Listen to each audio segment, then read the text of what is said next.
पाकिस्तान की बात करते हैं और कहते हैं संभल के चलना चाहिए, उनके पास एटम बम है।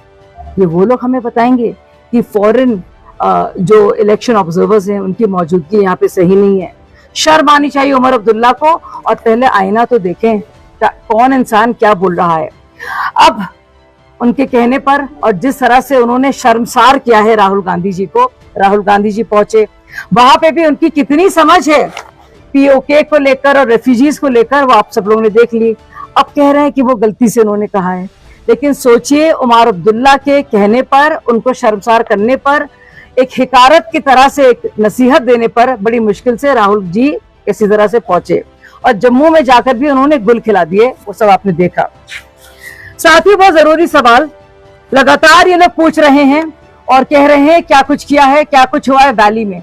और मैं आपके सामने, और हमारे मैनिफेस्टो का भी हिस्सा है, आपको पूरा ब्यौरा देना चाहती हूँ, क्योंकि साथियों सेहत, तालीम, रोजगार का कोई मजहब नहीं है, कोई जात नहीं है, कोई उसका रीजन नहीं है। सेहत, तालीम, रोजगार का की कोई धर्म या मजहब नहीं है। और इसीलिए मैं आपको बताना चाहती हूँ, इन लोगों से सवाल पूछिए जो दुनिया भर के सवाल पूछते हैं हमसे, और मैं सब कुछ आंकड़े पेश करूंगी, क्योंकि आंकड़े और डेटा झूठ नहीं बोलता। 2019 से पहले कितने मेडिकल कॉलेजेस थे? 4। अब कितने हैं? 11। उससे पहले कितनी मेडिकल सीट्स थी? 300, माफ कीजिएगा 500। अब कितनी है? 1300। इन्फेंट मोर्टेलिटी रेट, बच्चों का जो इन्फेंट मोर्टेलिटी रेट है मरने का, क्या था? 22। अब कम होकर सिर्फ 7 सालों में 16 हो गया है। सेक्स रेशियो क्या था? 927 था, अब बढ़कर 976 हो गया है और नेशनल एवरेज से भी बेहतर हो गया है। वो जम्मू और कश्मीर के लोग जो लगातार सर झुकाकर परेशान होते थे और कहते थे क्या अमन बहाली हो, हम लोग भी बड़े बड़े अफसर बने, आगे जाएं, हमारे यहाँ भी अमन बहाली हो और खुशहाली हो, वो अब कह रहे हैं कि हम लोग लीड कर रहे हैं और ये सिर्फ 7 सालों में हुआ है। अगर इन सारे सवालों का जवाब जो मैं आपको बताऊंगी, आंकड़े दूंगी, इसके बारे में तीनों पार्टियां या कोई और बता दे कि वो अगर कर सकती है तो कैसे करेंगी, उनका रोड मैप क्या है, तो उसका जवाब दीजिए। तो ये फख्र की बात है जम्मू कश्मीर के लिए कि 927 का जो था वो बढ़ गया है और नेशनल एवरेज से भी ज्यादा है। मैं प्राइवेट एम्बुलेंसेज की बात नहीं कर रही हूँ। Public health centres, public wellness and health centres 0, अब 3008। टीबी एलिमिनेशन 20% से ज्यादा।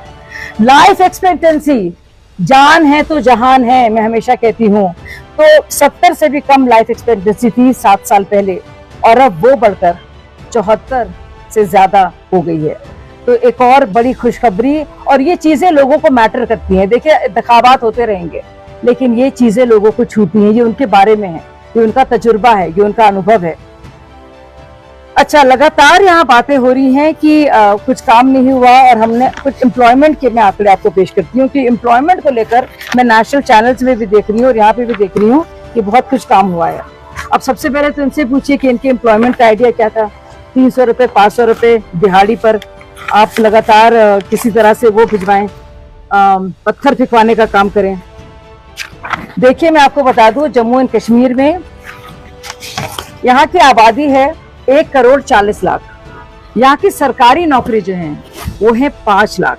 इसका मुकाबला कीजिए आप पंजाब से।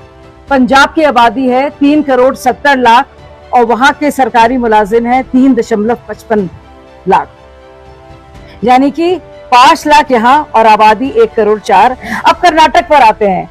कर्नाटक की आबादी लगभग 7 करोड़ है और वहां पे जो सरकारी मुलाजिम हैं वो हैं 5,10,000, यानी कि जहां पे आबादी बाकायदा 7.75 करोड़ है वहां पे 5 लाख सिर्फ हैं। और यहाँ पे बावजूद इसके कि 1,40,00,000 की आबादी है, 5 लाख लोगों को यहाँ पे बाकायदा नौकरियां हैं। वो मैं सरकारी नौकरी की बात कर रही हूँ।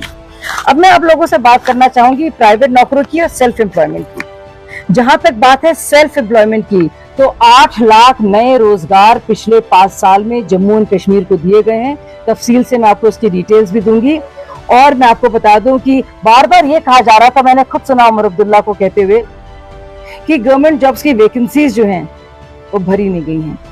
मैं आपको बता दूं कि 43,000 बाकायदा गवर्नमेंट जॉब्स में रिक्रूटमेंट हुआ है और पहले के जो कॉन्ट्रैक्ट लेबरर्स थे उसमें 10,000 लेबरर्स और वेजर्स को, डेली वेज एम्प्लॉयर्स को रेगुलराइज किया गया है। बाकी के आंकड़े भी मैं आपको पेश करती हूँ। आप देखिए रिक्रूटमेंट के चलते जम्मू और कश्मीर में बैंक को देखिए या रिक्रूटमेंट और सिफारिशबाजी का जो दौर था उसमें लॉस रहा है जम्मू एंड कश्मीर बैंक का 1,140 करोड़। अब 2023 में जम्मू कश्मीर का जो मुनाफा है, जो प्रॉफिट है, वो 1,700 है।